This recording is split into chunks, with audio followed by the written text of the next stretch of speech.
오늘 본문에는 두 잔치가 소개되어 있습니다. 이 두 잔치 모두 사람들을 위한 잔치인데 잔치를 베푸는 주인은 다릅니다. 한 잔치는 지혜가 베푸는 잔치이고 다른 한 잔치는 어리석은 여인이 베푸는 잔치입니다. 우리가 이렇게 들을 때에는 어디에 참여하기를 원하는가 질문한다면 당연히 지혜가 베푸는 잔치에 참여하기를 원한다고 말할 것입니다. 그런데 오늘 본문을 보면은 어리석은 여인이 베푸는 잔치에 참여하는 사람들도 있습니다. 어떻게 보면 사실은 사람들은 지혜가 베푸는 잔치보다 어리석은 여인이 베푸는 잔치에 더 참여하기를 원하는 마음이 있습니다. 그 이유가 있습니다. 오늘 본문을 통해서 살펴보겠습니다.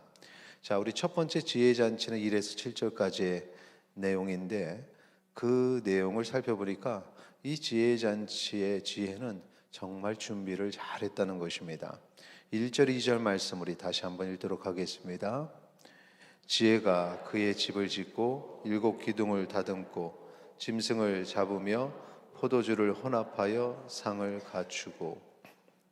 여기 보니까 이 지혜가 이 잔치를 위해서 집을 새롭게 지었다. 집을 짓고 7 기둥을 다듬고 라고 말하고 있습니다. 그뿐만 아니라 짐승과 포도주를 상을 잘 차려서 아주 준비된 그 안에 들어가 보면 정말 이것이 나를 위해서 준비된 잔치구나 라는 것을 느낄 수가 있습니다. 그런데 문제는 사람들이 그곳에 들어가지 않는다는 거죠.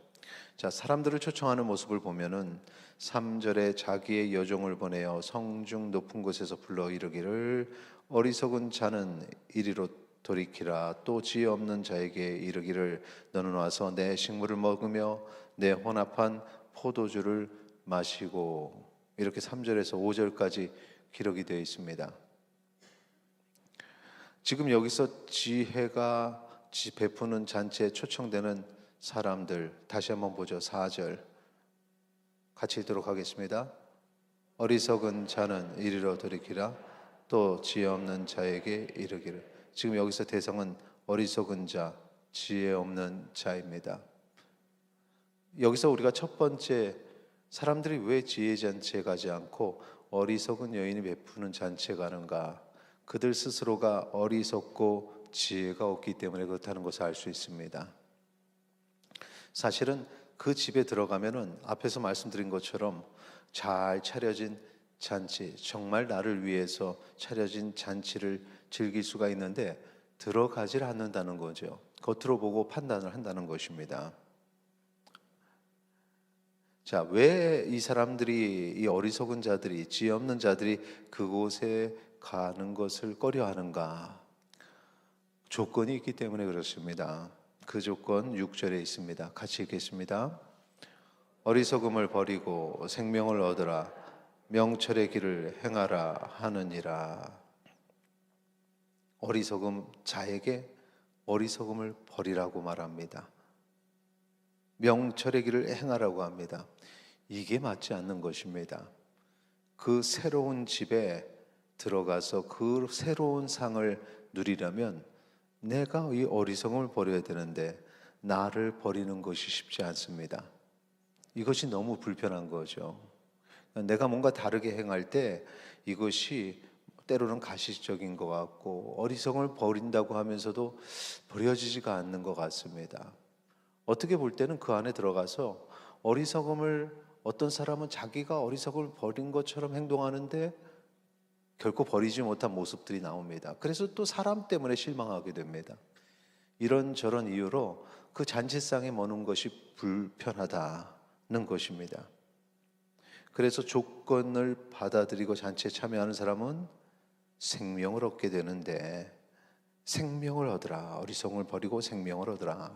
생명을 얻게 되는데 지금 거기에 있는 잔치상 그것의 최고의 우리에게 주어지는 것은 나를 위해 준비된 것은 생명, 영원한 생명인데 그것을 얻지 못하는 것입니다.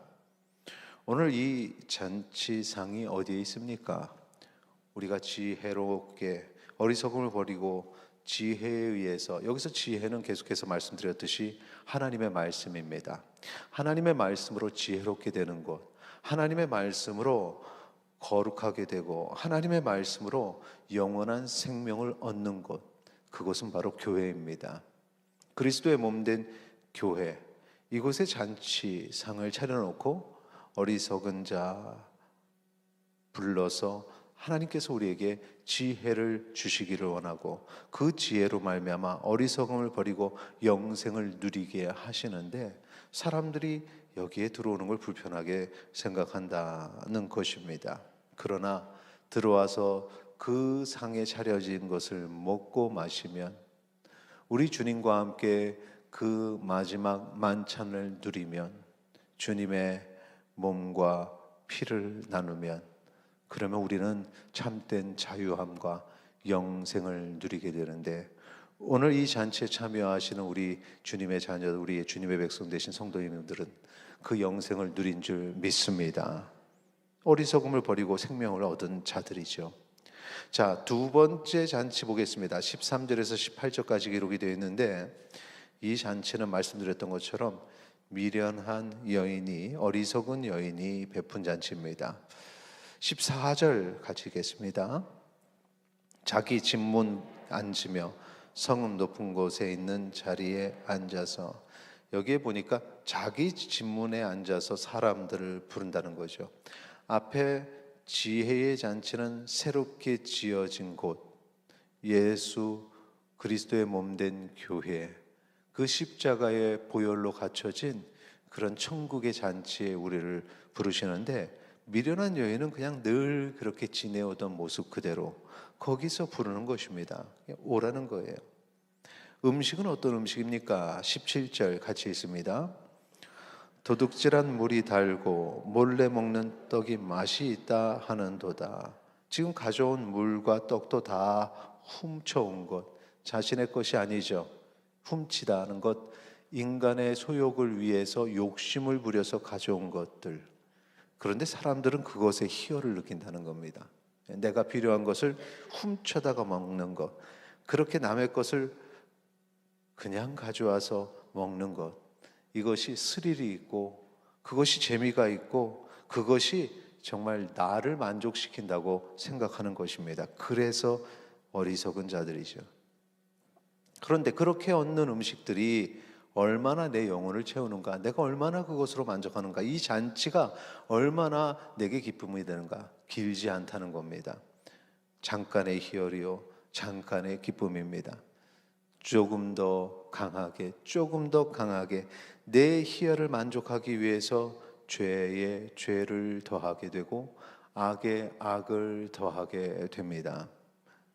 그러다가 마지막에 어떻게 되느냐? 18절 같이 읽겠습니다.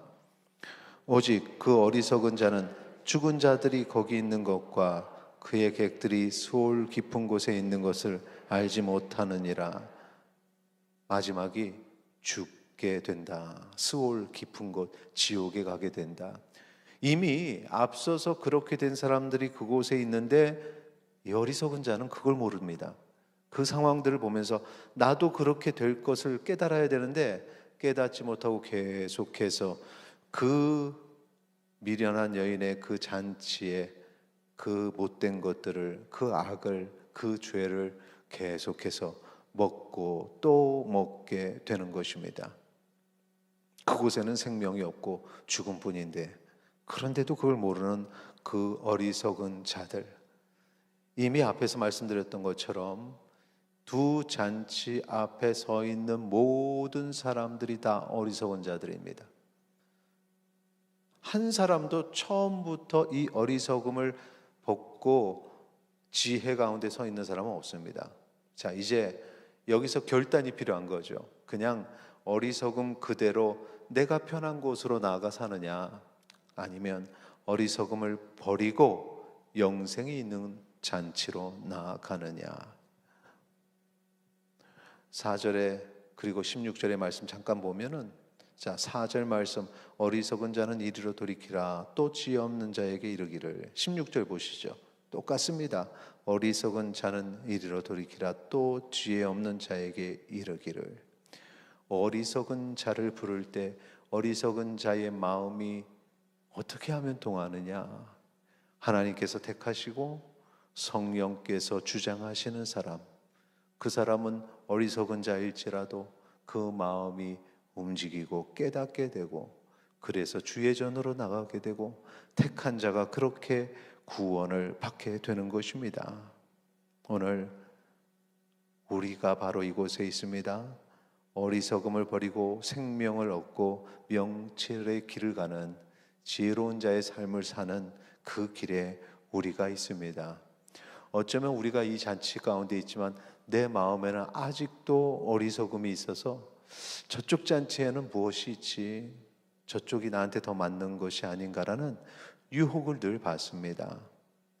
저쪽에 있는 사람들이 만족하는 것 같은데 나는 여기서 계속해서 연단받고 고난 가운데 있는데 저쪽을 갔어야 되는 것 아닌가? 오늘 내 영혼을 주님께 맡기고 내 삶을 주님께 맡길 때 온전히 맡기시기를 바랍니다. 우리는 여전히 연약해서 주의 곁에 있지 않으면, 이 교회 안에 잔치의 자리에 있지 않으면 밖에서는 무너지고 넘어지는 사람입니다. 내가 아니요 그리스도의 보혈의 능력으로 내가 이곳에 있고 나의 어리석음을 버릴 수 있고 주님께서 그렇게 나를 붙잡고 가는 그런 삶이라는 사실을 기억하시기 바랍니다. 내가 교만하고 내가 똑똑하다고 생각하면 사망에 이르는 길을 택하게 되고, 나는 정말 부족해, 나는 연약해, 그래서 나는 연단 받아야 돼, 나는 훈련 받아야 돼, 그렇다면은 훈계가 있는 곳에 선택을 하죠. 교회는 그곳에 말씀이 있고 이 말씀을 통해서 우리는 훈계를 받습니다. 현대인들은 훈계를 싫어해요. 나의 잘못된 부분, 나의 어리석음을 지적받는 것을 싫어합니다. 그래서 저쪽에 잔치가 있는 거죠. 그런데 성령의 사람들은 하나님의 말씀으로 훈계받는 것을 기쁨으로 합니다. 그렇게 우리가 성장하는 걸 합니다. 내가 그렇게 그 시간 동안에 성장하는 것을 평소에는 몰라요. 그러다가 어느 순간에 내가 성장해서 지혜 있는 자가 돼서 어리석은 자들을 보면, 야, 우리가 이렇게 성장했구나, 내가 이렇게 성장했구나. 오늘 내가 알지 못하는 나의 모습, 어느덧 주님 안에서 성장한 모습, 지혜로운 자의 모습, 그 아름다운 모습이 내게 있으니 이 모습을 지키고 앞으로도 더 주님 앞에 아름다워질 수 있으니 주님께 모든 것 맡기고 살아가는 주의 백성 되시기를 바랍니다. 오늘도 이 잔치에 오신 여러분을 환영합니다. 주님께서 여러분의 마음에 기쁨을 주시고 평안을 주시고 무엇보다도 우리는 영생을 누리는 기쁨을 가지고 있으니 그 기쁨 붙잡고 오늘도 세상에서 저 어리석은 잔치에 참여하는 어리석은 자들의 그 허황된 자랑 부러워하지 마시고 주님의 이름으로 승리하는 주의 자녀 되시기를 축원합니다.